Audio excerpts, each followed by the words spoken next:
Hello everyone, welcome back to your channel market guru. दोस्तों देखो, आज निफ्टी ने गैप अप ओपनिंग दी है। अभी ये जो गैप अप ओपनिंग हुई उसके बाद में निफ्टी दिन भर ऊपर साइड में ही था। निफ्टी ने रिट्रेसमेंट के लिए चांस आज दिया ही नहीं। तो ये जो ग्लोबल सेंटिमेंट्स है उसी के कारण निफ्टी में रैली आई है। तो ये क्या सेंटिमेंट्स है, यूएस मार्केट्स में डाउ जोन्स और नैस्डैक्स में क्या ब्रेकआउट्स हमें दिख रहे हैं, निफ्टी पे नेक्स्ट लेवल का ब्रेकआउट क्या है, सेंसेक्स में कहाँ पे ब्रेकआउट होने वाला है, ये हम लोग आज चार्ट पे देखेंगे।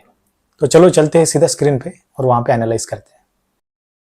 ओके फाइन दोस्तों, तो अभी हम लोग अपने स्क्रीन पे आ गए हैं। तो ये 15 मिनट्स टाइम फ्रेम है निफ्टी का। तो 15 मिनट्स के टाइम फ्रेम पे अगर हम देखते हैं तो निफ्टी ने अपने हायर हाइज ये बनाते ही जा रहा है। ठीक है, तो ये आप इसको एनालाइज करते हो तो आपको समझ में आ रहा है कि निफ्टी ने ये रैली बनाई है। ये सीधा आपको समझ में आ रहा है कि निफ्टी ने कहाँ पे तो भी बुल रन यहाँ पे चालू हो गया है। ओके, तो बुल रन चालू होने का कारण ये है दोस्तों कि हमें इंटरनेशनल सेंटिमेंट्स भी पॉजिटिव ही दिख रहे हैं। आज नास्डेक्स में देखो, आज डाउ जोन्स में देखो, जो भी रैली आई है उसी का सीधा इम्पैक्ट इंडियन मार्केट्स में भी पड़ा है। ओके, तो अगर मैं छोटे टाइम फ्रेम पे जाके देखता हूँ तो आपको समझ में आएगा कि निफ्टी ने आज कितना बड़ा गैप अप दिया है। ये देखो, यहाँ से लेके यहाँ तक। ओके, तो गैप अप निफ्टी हुआ डायरेक्ट 17,900 के लेवल के आसपास। तो आज डायरेक्टली ओपन होने के बाद बाइंग का लेवल तो बन ही नहीं रहा था, क्योंकि ऑलरेडी निफ्टी बहुत बड़े गैप अप से ओपन हुआ। तो इतने बड़े गैप अप के बाद अगर हम लोग यहाँ पे बाय पोजीशन बनाते थे तो थोड़ा सा यहाँ पे फेवरेबल नहीं लगता है कि इतने बड़े गैप अप के बाद हम लोग पोजीशन बना रहे हैं।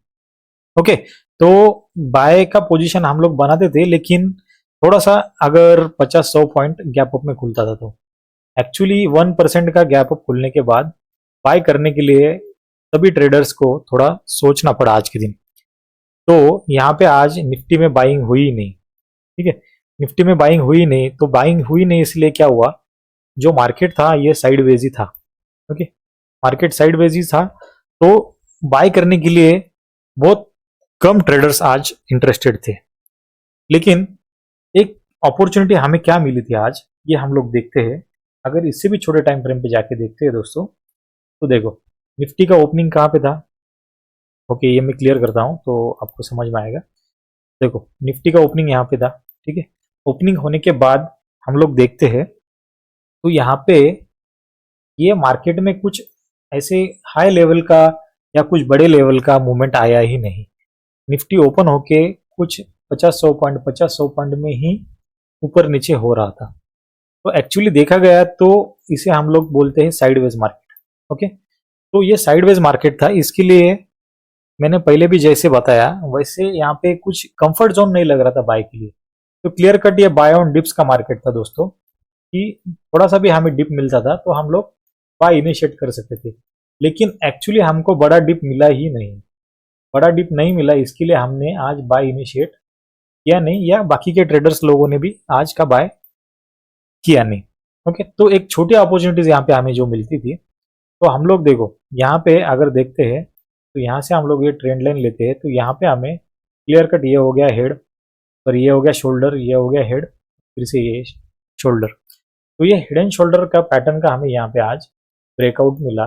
ओके, तो ये ब्रेकआउट था दोस्तों, देखो 17,960 के लेवल के आसपास। तो ये भी ब्रेकआउट आ गया 2:30 बजे के आसपास। तो ये ब्रेकआउट आप अगर कैप्चर कर सकते थे तो आपको 50-100 पॉइंट का मूवमेंट आज निफ्टी में मिल सकता था। ओके, तो ये तो था निफ्टी का आज का सेटअप दोस्तों। तो बैंक निफ्टी में अगर हम देखते हैं तो बैंक निफ्टी में भी कुछ ऐसा कुछ खास मूवमेंट था नहीं, क्योंकि एक्चुअली ओपन ही गैप अप से हुआ। इसके लिए दोनों इंडेक्स में बाइंग करना थोड़ा सा आज थोड़ा सा कंफर्ट जोन नहीं लग रहा था। देखो ये देखो यहाँ पे बैंक निफ्टी का। ओके, बैंक निफ्टी में भी इतना गैप अप होने के बाद बाय करने के लिए थोड़ा डर ही लग रहा था। तो बाय होने के बाद बाय तो कोई किया नहीं यहाँ पे, क्योंकि जो यहाँ पे जो सेंटिमेंट्स थे, बाइंग का मार्केट पॉजिटिव में था, लेकिन मार्केट पॉजिटिव में रहने के बाद थोड़ा सा भी एक डिप मिलता था ना तो यहाँ पे हम लोग बाय इनिशिएट कर सकते थे। लेकिन डिप मिला ही नहीं तो बाय हुआ नहीं। ओके, तो लेकिन जो भी ट्रेडर्स थे, जो एग्रेसिव ट्रेडर्स थे, जिनको काम करना ही है, उन लोगों के लिए आज बहुत कम अपॉर्चुनिटीज थी जहाँ पे वो लोग ट्रेड इनिशिएट कर सकते थे। तो देखो ये है कि हम लोग अगर बैंक निफ्टी का देखते हैं चार्ट, तो बैंक निफ्टी के चार्ट पे ये इसका ओपनिंग हुआ। एक सेकंड, ये मैं क्लियर कर देता हूँ। तो ये देखो, देखो ये इसका ओपनिंग, ओके। इसका बैंक निफ्टी का ओपनिंग होने के बाद आपने देखा कि निफ्टी और बैंक निफ्टी के चार्ट में बहुत सारी आपको सिमिलरिटीज दिख रही है। सिमिलरिटीज क्यों दिख रही थी गाइज? क्योंकि ये भी बैंक निफ्टी का चार्ट भी देखो साइडवेज ही था आज के दिन, ओके। तो यहाँ पे अपॉर्चुनिटीज आपको यहाँ पे एक ही लेवल पे थी, जो इसका लेवल आप देखते हो चैनल पट्टी का पैटर्न है, जहाँ से निफ्टी ने, सॉरी बैंक निफ्टी ने ब्रेकआउट दिया, और ये ब्रेकआउट मिला आपको 41,240 के आसपास, और ये गया 41,300। मतलब ओवरऑल 100 पॉइंट्स की ही मूव आपको आज के सेक्शन में मिल सकती थी। तो ये मिल सकती थी, लेकिन बाइंग अपॉर्चुनिटीज, जैसे मैंने पहले कहा कि बाइंग का कंफर्ट जोन आज नहीं था, इसके लिए हमने बाय इनिशिएट करना थोड़ा सा कंफर्ट नहीं समझा। तो दोस्तों देखो, अभी इंटरनेशनल सेंटिमेंट्स अगर हम देखते हैं, तो इंटरनेशनल सेंटिमेंट्स में हमें ये नैस्डैक का चार्ट दिखा रहा है कि बड़े ब्रेकआउट के लिए ये तैयार हो रहा है, बड़े ब्रेकआउट के लिए ये तैयार हो रहा है। तो इससे क्या होने वाला है, इससे हमारे मार्केट में भी उछाल आने वाला है। देखो ये नैस्डैक का जो चार्ट है, यहाँ पे क्लियर कट रेजिस्टेंस का लेवल है। ये अगर नैस्डैक पार कर देगा तो आपको नेक्स्ट रेजिस्टेंस लेवल है 11,600 के आसपास, नेक्स्ट लेवल है अपना किसका, नैस्डैक का। तो दोस्तों नैस्डैक जब ये क्रॉस ओवर देगा तो आपको एक बुल रन की तरफ अमेरिकन मार्केट जाते वक्त दिखेगी।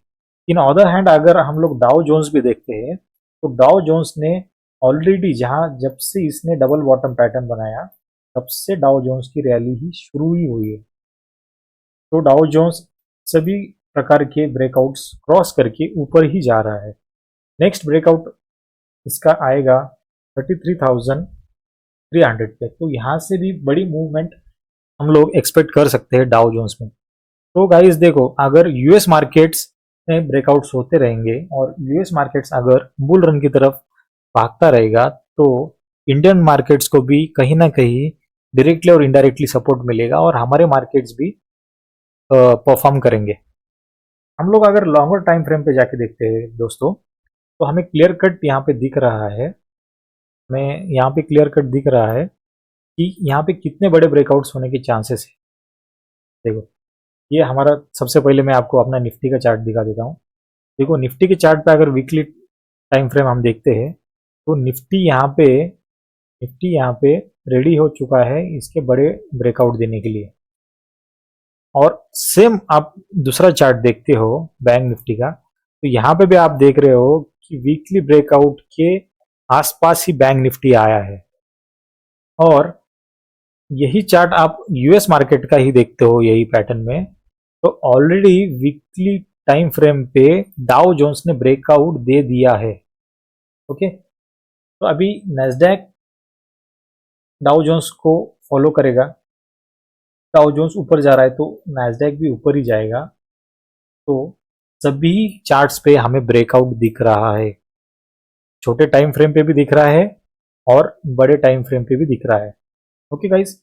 तो आज का एनालिसिस यही था कि मुझे तो लगता है कहीं ना कहीं बुल रन चालू हो गया है। तो बुल रन चालू हो गया है तो आप बाय के पोजीशंस बना सकते हो और कॉन्फिडेंटली वेट कर सकते हो, क्योंकि यहाँ पे बुल रन स्टार्ट होने का चांस मुझे तो क्लियर कट दिख रहा है। तो ये कुछ बाइंग सजेशन आपके लिए नहीं है, आप आपका खुद का रिसर्च करो, उसके अनुसार आपको जो भी चीज़ें समझ में आती है, जो भी ब्रेकआउट्स आपको दिखते हैं, उस अकॉर्डिंगली आप काम करो, ओके गाइज। तो मैंने आपको बता दिया है। अभी कल के दिन क्या कर सकते हैं दोस्तों हम लोग, कि अगर 18,100 के आसपास gap up 100 point gap up में ओपन होता है, तो हम लोग निफ्टी को 18,000 के लेवल तक आने का वेट करेंगे। निफ्टी यहाँ पे जब रिट्रेस करेगा तब हम लोग यहाँ पे बाय का पोजीशन बनाएंगे, ओके दोस्तों। अगर निफ्टी गैप डाउन में खुलता है कहाँ पे, 17,900 के आसपास, मतलब 100 पॉइंट माइनस में, ओके। 17,900 के आसपास खुलता है तो हमें इमीडिएट सपोर्ट का लेवल है 17,600 का। तो 17,600 का लेवल आना थोड़ा मुझे मुश्किल लग रहा है, क्योंकि ओवरऑल सभी तरह के सेंटिमेंट्स पॉजिटिव दिख रहे हैं। तो मुझे नहीं लगता गैप डाउन होगा। अगर गैप डाउन भी होता है तो आपको कॉशियस रहना है, आपको लेवल्स को फॉलो करके उनका रिस्पेक्ट करना है। ताकि क्या हो सकता है, क्योंकि देखो दोस्तों, अभी मार्केट में जैसी ये रैली आई थी, तो कभी भी एक गैप फिल करने के लिए निफ्टी या बैंक निफ्टी आ सकता है। ठीक है, तो आपको उस अकॉर्डिंगली रेडी रह के ट्रेड करना है। तो नीचे का लेवल है 17,800 और ऊपर का लेवल है 18,100। तो ये अगर क्रॉस होता है तो आपको फिर से निफ्टी में नए हाइज बनाते हुआ निफ्टी आगे चलते रहेगा। और बैंक निफ्टी में भी अगर हम लोग बात करते हैं, तो बैंक निफ्टी में यहाँ पे, बैंक निफ्टी में अगर आप देख रहे हो तो बैंक निफ्टी भी अभी उसके रेजिस्टेंस के आसपास है। ठीक है? बैंक निफ्टी उसके रेजिस्टेंस के आसपास है। 41,400 का लेवल अगर कल के दिन क्रॉस होता है या गैप अप में ओपन होता है, तो बैंक निफ्टी के लिए आपको आपको एक नए हाइज बैंक निफ्टी बनाता हुआ दिखेगा। अगर हम लोग लॉन्गर टाइम फ्रेम पे जाके फिबोनाची लेवल अगर हम लोग निकालते हैं, तो फिबोनाची लेवल पे हमें ये दिख रहा है कि निफ्टी और बैंक निफ्टी, निफ्टी और बैंक निफ्टी के लेवल्स हम लोग ड्रॉ करते हैं, तो हमें यहाँ पे समझ में आ रहा है कि नेक्स्ट हर्डल जो बैंक निफ्टी में रहेगा वो 44,200 का रहेगा। ओके, और अगर निफ्टी में भी हम लोग फिबोनाची रिट्रेसमेंट लगा के देखते हैं, तो निफ्टी में भी हमें दिख रहा है नेक्स्ट लेवल 17-19 हज़ार का। ओके, तो बड़े मूवमेंट के लिए निफ्टी भी तैयार हो रहा है और बैंक निफ्टी भी। तो दोस्तों देखो, ये ठीक से रिसर्च करो, और रिसर्च नहीं समझता है तो आप इसकी प्रैक्टिस करो, और आपको इम्पोर्टेंट लेवल, सपोर्ट, रेजिस्टेंस के आसपास कभी भी ट्रेड मिलता है तो वो ट्रेड करने के लिए ट्राई करो। ओके गाइज, तो ये तो था निफ्टी और बैंक निफ्टी और अमेरिकन मार्केट का एनालिसिस। तो कल के दिन आपको क्या करना है मैंने थोड़ी बहुत आपको आइडिया दे दी है, तो उस अकॉर्डिंगली आप प्लान करो और ट्रेड करो। मिलते हैं नेक्स्ट वीडियो में दोस्तों। Thank you so much.